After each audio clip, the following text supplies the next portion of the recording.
Mongolia's quadrennial presidential election of 2021 is scheduled on June 9th, Wednesday. The General Election Commission has approved the candidates nominated by 3 political parties and coalitions with seats in the state Great Khorl.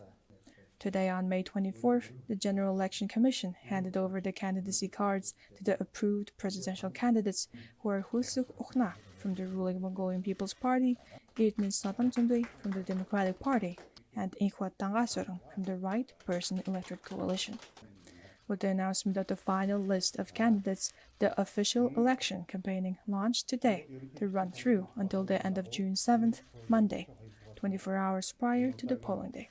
The candidates' declaration of income and assets, as well as action plan, are placed open to the public by the National Audit Office and the Independent Authority Against Corruption from this day.